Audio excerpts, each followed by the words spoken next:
Hi, let us proceed with our discussions on the process of producing the literature review.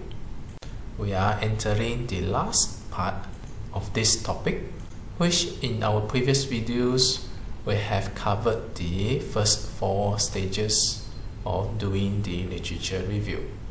A quick recall from what we have discussed previously.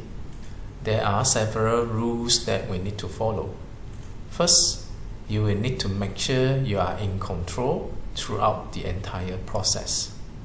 Because there are limitations of one person's memory, and you will need to refer to so many papers, so many informations, which are rather scattered, which a typical person cannot manage it properly without a systematic process. Because of such limitations, and the complexity of doing the literature review, it is important for us to break down the complexity so that you can stay more focused, doing one task at one time in a systematic way. With patience, over time you will get everything well sorted. This is the gist of the technique that I'm introducing. Normally, you will start with searching the references. At this stage, you want to gather all the relevant references. Get as many as possible. And then, you enter the stage of getting the informations well classified. Make sure as you do the classifications, make it traceable. Make good use of the endnotes or any referencing tools for you to quickly trace back the relevant documents or papers in case that you're going to refer to it later. And you can use some good features in the Microsoft Word, particularly the tables of content, as well as the navigation panels to help you quickly locate the relevant subtopic and group those informations under those subtopics. At this stage, you're going to gather as many informations as you could until to a stage nearly to the point of saturations. At this stage, the information is well classified but not properly sorted. This will lead to the following stage, where you're going to rearrange the informations, sorting it in the proper sequences that you intend to present it in writing. This stage will cover the planning part. You are actually arranging in the proper sequence as a part of the planning how you would like the informations to be disclosed progressively. Do proper sorting so that the informations can be disclosed in the most comprehensible ways to the readers. Some informations should be disclosed earlier, while some informations, particularly those will have to build on the understanding of certain other content, will have to be disclosed later. You're going to ensure the informations being disclosed are well connected so that the content doesn't jump here and there, as this is going to make your writing messy later. Now when you do the sequencing, you can do it at 2 different levels. One is at the subtopic levels and another one is at the content level. Make sure you have the subtopic of that particular paper properly structured and arranged, and then you look into the sequencing for the content. This may involve the classifications of the informations, different references giving you different points, viewing at different perspectives may be grouped together. Through this, you can easily identify whether the researchers agree among each other or they disagree among each other. Especially for the researchers disagree with each others, this can be a good discussion for you during the literature review why they do not agree with each other. What are the rationales behind it? Any limitations of the studies? And so on so far. What you see here, the first 3 steps here is to prepare for the writing of the literature review. The main difference between the one recommended here with what normally done by the students is they do not prepare enough before they start writing. If you follow this process here, by the time you start writing, at least you have the entire framework well planned. It might not represent full 100% of the informations, but at least a good majority of them are more or less well planned. Then, while doing the writings for the literature review, you feel more confident, and you will observe yourself. If all things are well in place, writing the literature review becomes faster and easier. And the beauty of this is you feel more confident. You feel you have better control over doing the literature review as compared to those when they do not prepare enough. Our previous videos talk about how do you prepare the literature reviews writing.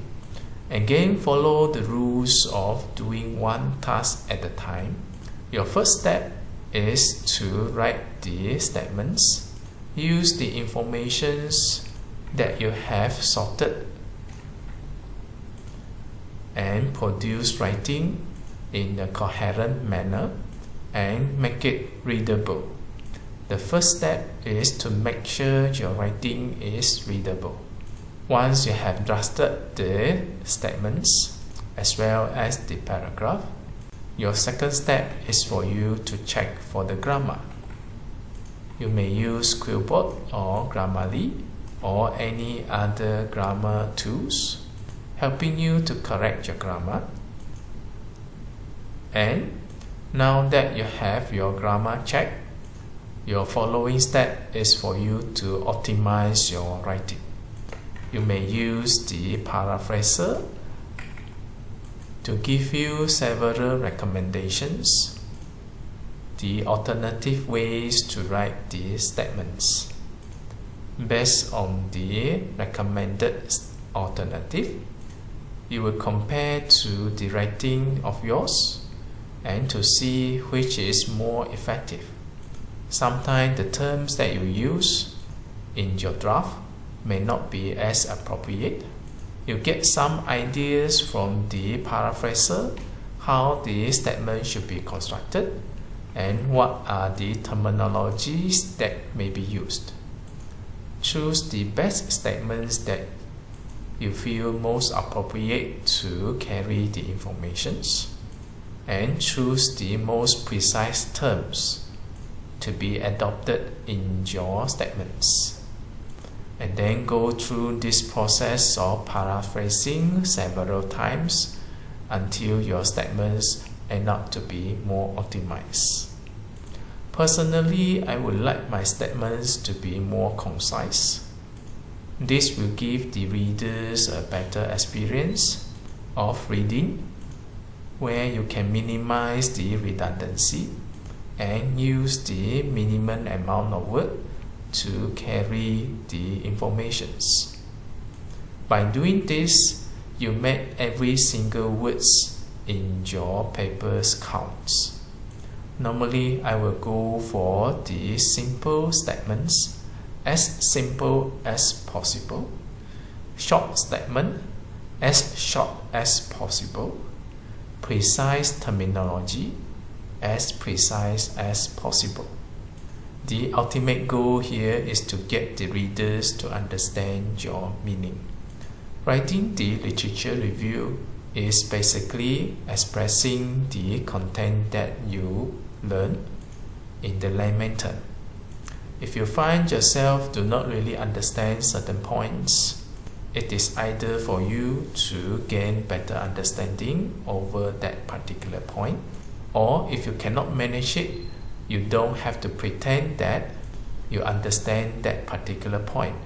There is no point for you to pretend that you understand when you are actually do not understand. If you don't understand, you cannot expect the readers to understand. It might eventually misguide the readers towards the wrong conceptions. One important thing about writing the literature review here, it will be whatever topics or informations that you have acquired from the references, they will act as supplement or providing you ideas. They shall not govern or guide your writing. They are supposed to service your writing. Now, if you adopt their ideas, you're going to give credits to their words. Cite the sources properly. Your motive and your core objective is to express the things that you know, the things that you learn to the reader in the most comprehensible manner. It is not really a compilation of the informations. It is also not really for you to pay attention just to quote or spending effort to paraphrase their sentences and then put them together and present to the reader without understanding. It may seem the same, but it is very much different. You know that the literature review, it will be more worthy to you than to the reader. In research, the literature review will help you to sort out your understanding. With sufficient knowledge on the topic, it will help you in the later stage of your research. Now, if you do the literature review in the manner that I just want to gather the informations, sort them and present to the readers, it will end up to be very minimum benefit to you, and it's not going to help you in the following stage of the research. You may feel that I can pretend understand a lot of things to the readers, but what is the point? You know that you cannot pretend to yourself that you understand certain things. Because if you don't understand, you're going to face problems at the later stage of your research. It is either you understand at the stage of doing the literature review, or you're going to find yourself having difficulty trying to understand certain things at the later stage of the literature review. Why do you need to bring the pressure from the literature review stage to the later stage when you want to analyze and interpret the result? Following the principles of doing one task at one time, better you construct your understanding while you are doing the literature review, so that with sufficient understanding, when you are doing at the later stage of the research, you can focus your attentions to the result analysis, interpretations, and discussions. And then we have one final step here that we haven't discussed about the process of doing the literature review, which is filling the gap. You will find that no matter how much information that you gather, even though after you do the sorting, when come to the writing, there could be some gaps to be filled. As you write along, you realize that at the end of the day, the way it ends up to be in written mode, it might not follow exactly the one that you planned. This doesn't mean that you don't have to do the planning. The planning will make your following step of writing the literature review better. Even though it might not end up to be the way that it is planned, but such changes normally will end up to be better when you have sufficient understanding on the topic that you are reviewing. So what does it mean by it might not end up to be the way as you plan? Let's say for this particular subtopic, it seems that there are a lot of information to be presented here.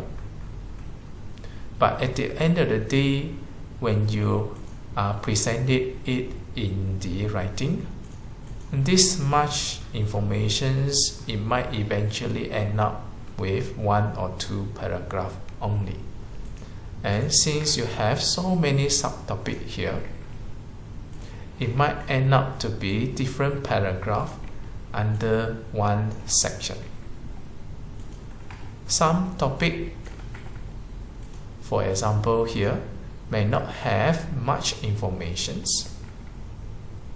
But along the way, when you're writing the literature review, you find this subtopics is quite important, and just happen that you do not have sufficient information.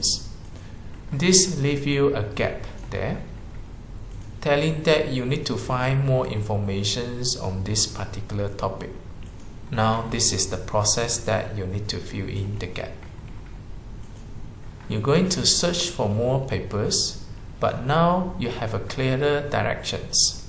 Instead of searching without much clear directions what reference that you intend to look for, by this stage there are questions that you need to answer, or there are gaps that you need to fill. Now the way you search the papers, it will be more focused. You are seeking answers for that particular questions. Then you may search for those papers, getting the answer, and then fill in the gaps for your literature reviews writing. This is how it works. And then you proceed with the next subtopic. So there is no guarantee that if you have more information, you will end up to be more paragraph. It will still depends on the information you're going to disclose and the significance of that particular information. Sometimes you may have your own opinions. Bear in mind that the literature review is not a summary. As implied by the term review here, that means there will be critical inputs, which you are allowed to share your professional opinions after you have gained in-depth study of that particular topic. Therefore, you can add in your own opinions over the information that you gather. You can even discuss or argue on certain points given by the previous researchers. You may support their opinions, or you can debate and disagree with their opinions. Make sure whatever opinions that you are giving, it should be technically sound, well justified. And this is the beauty of the literature review. Normally you hear your supervisor talking about identifying the research gap. This is the process for you to identify the research gap while writing the literature review. Based on the information available, now you try to organize your thought and express it in writing. Along the way, you will find the gaps, which there are informations that you miss or you overlook. Then you complement with more search for the relevant papers. Now, after the search, you realize that there may not be answers for the gap that you have identified. Or you notice that not many papers dealing with that particular topic. Now this is where the research gap being identified. Through the writing of the literature review, you found that there are certain gaps. Even though you search through the literature, no answers found, or no convincing answers found, and that could be your research gap. And this is something going to be quite interesting to you, because later you may skew your research towards answering those research gaps. Through this, you're going to make contributions to the field of knowledge. That means at this stage here, there are two important purposes here. First, it would be for you to fill in the gap of the informations that you found, for you to write the literature review. By searching through the relevant papers, if you can find the relevant papers, then this will make your literature review writings to be more complete. That is the first purpose. Now, if you find the papers insufficient to give you the answers, or if you cannot find any answers to the gap that you found while you are doing the writing, this could be the research gap for you. Through this, you identify the research gap and you may skew your research towards filling those research gaps. Now, you will do this process until to the completion of your literature review paper. Now, the question here is, how do you determine whether it is completed? The standard answer, it will be until it reaches to the point of saturations. That would be the best way. Now, it's still depending on different circumstances. Some topic may be quite new, cutting edge, not many papers published yet. Then the amount of information can be quite limited. It is easier for you to reach to the point of saturations. And along the way, while writing the literature review, you identify a lot of gaps. And no matter how hard you find the papers, you find there are a lot of gaps not being filled. Then you have a lot of research gap. Then if you carry out the relevant research, you can choose the research gap for you to fill, whichever you feel achievable through your research. Sometimes there are topics which are more well established, where there are a lot of references. There are so many references that you cannot manage to finish all the search and reading. Even for you to reach to the point of saturations, it can be quite challenging as well. In order for you to reach to the point of saturations, you will have to go through a lot of papers, which is not achievable within the limited times that you have. Let's say as a research student for master students, too many papers for you to read through within that 2 years. Now you will have to stop your literature review to a reasonable levels that give you sufficient understandings for you to carry out your research. That should be sufficient. You are actually offering the amount of understanding that you gain from the literature and present it in the writing.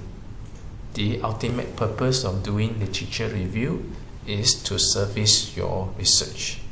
Now, from the perspective of the readers, even though your literature review is not fully completed, and normally when the other readers, while reading your papers as a part of their literature review, they will not fully rely on one references.